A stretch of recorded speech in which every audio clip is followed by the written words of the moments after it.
Chapter 15. The Holidays in the Orphanage. A couple of weeks passed since the Klan marched against the home, and everyone's thoughts turned to Thanksgiving. In many ways, the holidays were just ordinary days. Just another day where Miss Johnson had to manage a brood of too many children. Just another day where there were too many mouths to feed. And just another day where the immediate needs overwhelmed everything else. On the other hand, there was a certain magic in the air. All the children would become excited about each coming holiday. Thanksgiving meant a turkey and many pies. Christmas meant colorful decorations and a few cut-out cookies. And New Year's Eve meant getting to stay up until midnight. The holiday season had a positive effect on nearly everyone in Town's End. For the children, it meant a break from school. It also meant being able to get outside less because of the cold, short days, and spending more time snuggling together indoors. Sure, there were more instances of bickering and feuding, but the cold outside seemed to drive them together even more. After all the feuding, fussing, and fighting, there was contentment in having all the other warm bodies gathered around you safe and warm in your own home. The traditions that came up over the years brought stability. Everyone knew what was coming next and looked forward to it. There were things that didn't happen every day, but had been happening once every year for as long as they could remember. A few days before Thanksgiving, the children began working on the homemade centerpieces for the big dinner. All sorts of recycled things went into their projects. Egg cartons, toothpicks, toilet paper rolls, empty containers of every size and shape.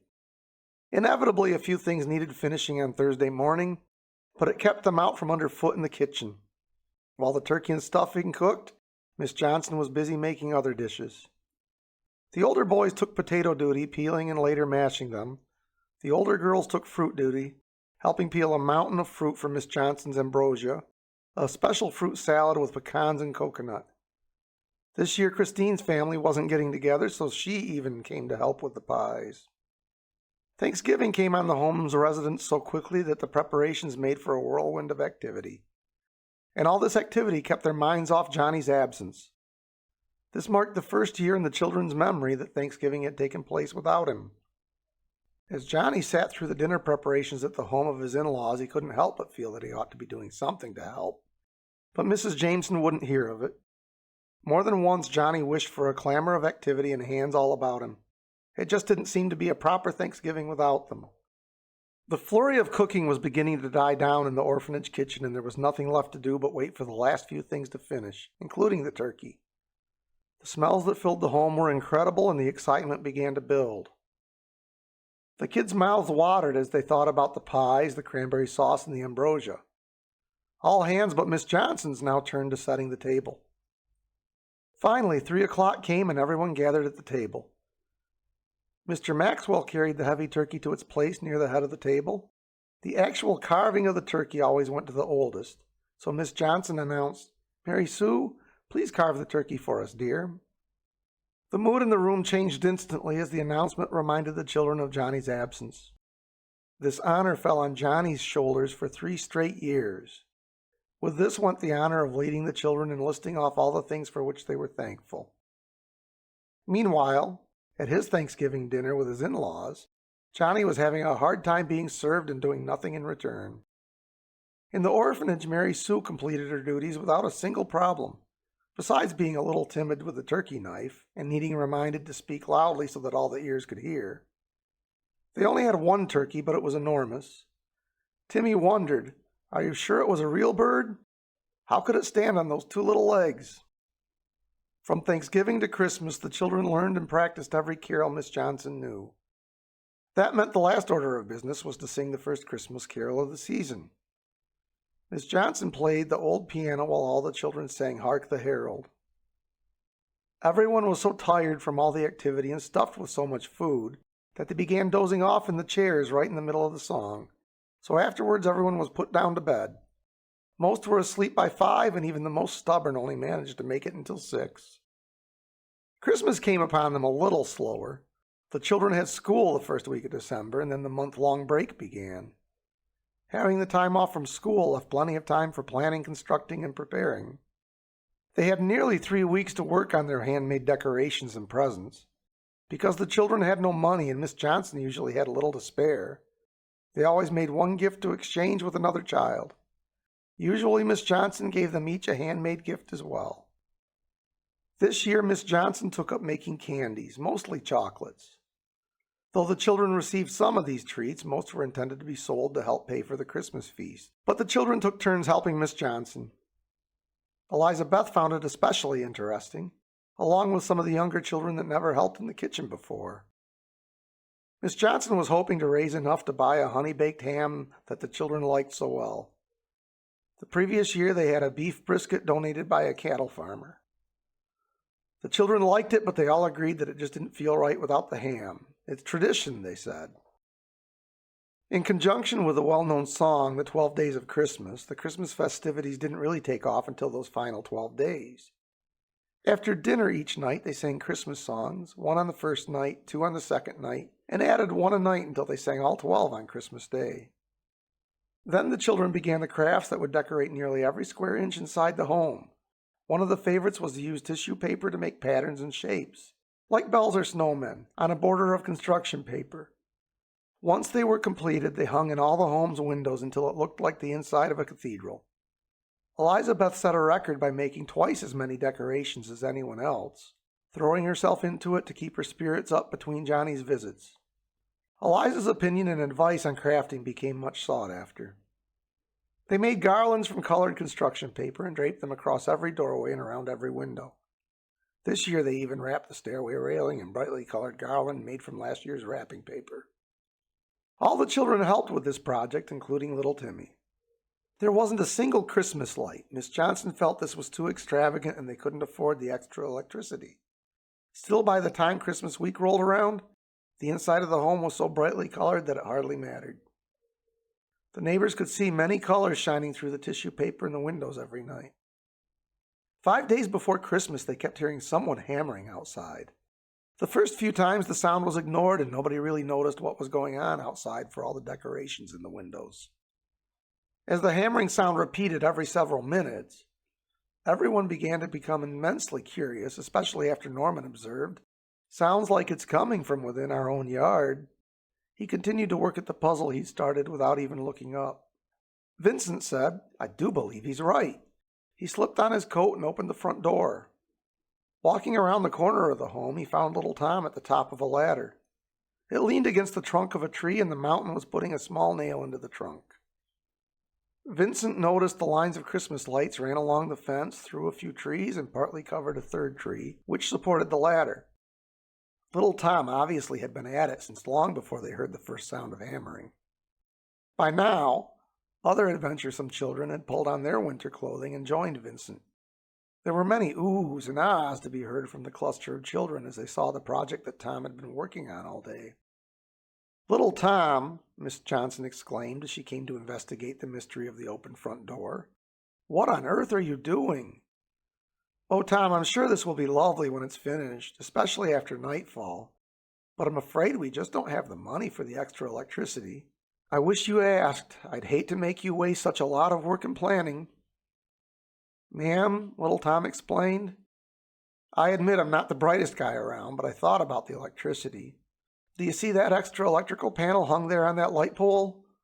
I paid the utility company to put in that box, which has its own meter and it feeds all these lights. The bill will be coming to my mailbox." "Oh, Tom," Miss Johnson returned, "that's one of the nicest things. You might not be the brightest, but you sure make up for it with your heart. I also know you're not one to have much money yourself. Are you sure you want to be spending this kind of money just for show?" Little Tom continued, "Yes, ma'am, I'm sure. It's not just about the show. At least not for the passer-by. It's for a bit of magic in a child's eye. It's always so dark in winter. How I marveled at the lights when my father lit up our old pine one year. No, ma'am, it's not just for show. It's for them young ones of yours." With that, Miss Johnson ushered all the kids back inside, saying, "No sense standing out here catching our deaths from pneumonia. Besides, there won't be much to see at all until later tonight." For the rest of that day, children kept stealing away to the windows, trying to see the progress. They wondered just how much of the world outside the mountain intended to cover in lights, because he was at it for hours.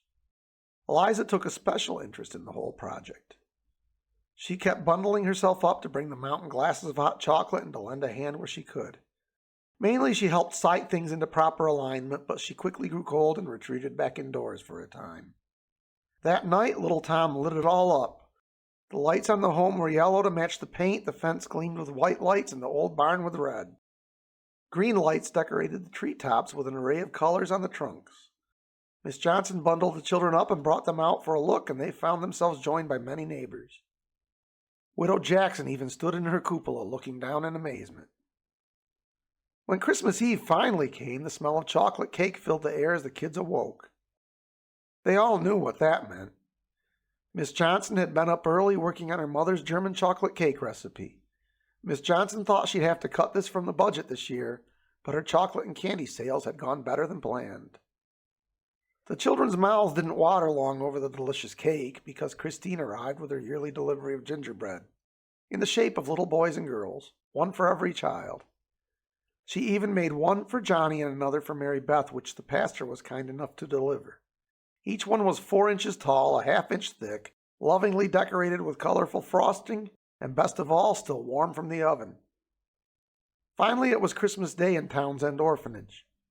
It had been 2 years since they had last sunk their teeth into honey-baked ham, so it disappeared quickly. The children nearly forgot to leave room for a piece of the cake, despite Miss Johnson reminding them 4 or 5 times throughout the meal.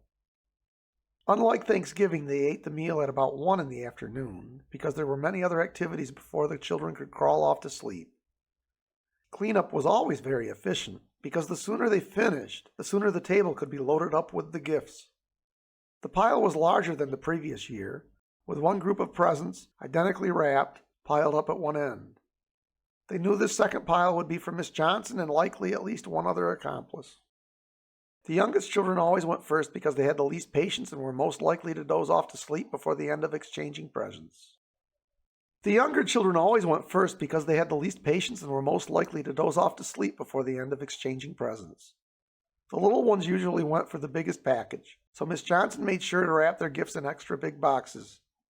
This year, Addie wanted the smallest box, thinking it looked more special. After opening it, she was disappointed to find a letter writing set. Miss Johnson always prepared for this. She signaled Alice, who was in on the plan, to go next. Alice chose a large box that Miss Johnson quietly pointed out. Upon finding a play pony, made of an old broom handle with a hand-sewn head, she found that Addie was more than willing to trade for it. The plan did cheat Alice out of having her own choice. Fortunately, she was pleased with the letter-writing set.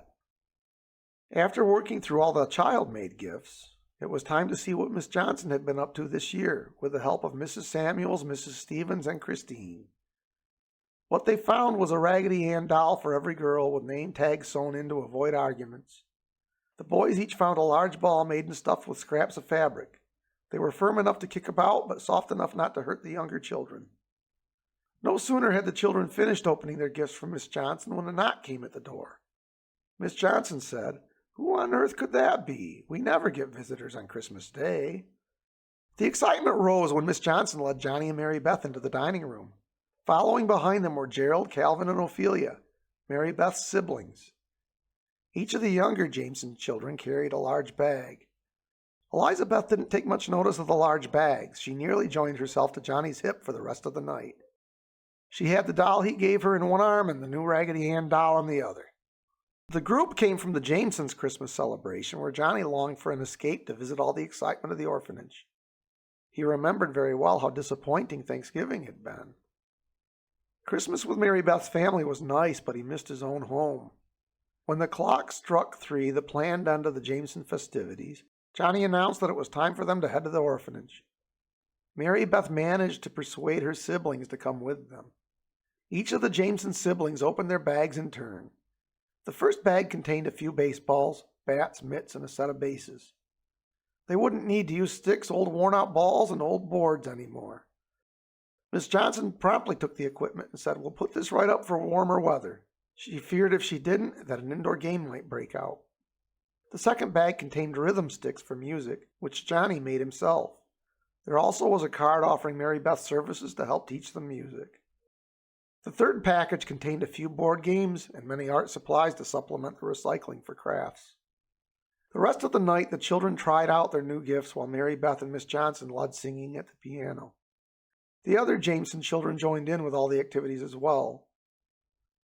By the end of the evening, it was hard to tell who had more fun, the orphanage children or the Jameson children. After Christmas, there was a lot of cleaning up before the end of the year.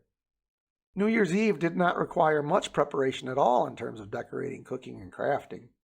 The only really big thing about New Year's Eve was getting to stay up until after midnight, even though it meant an extra long nap in the middle of the day. The only unique treat was the eggnog that Mrs. Samuels would deliver. It seemed to take so long for the holidays to arrive. Now as they woke late in the afternoon on New Year's Day, it seemed like the festivities came and went in a flash. The holidays were done, and in a few short days it would be back to schoolwork and the normal routine. The next break was Easter, but that's another story.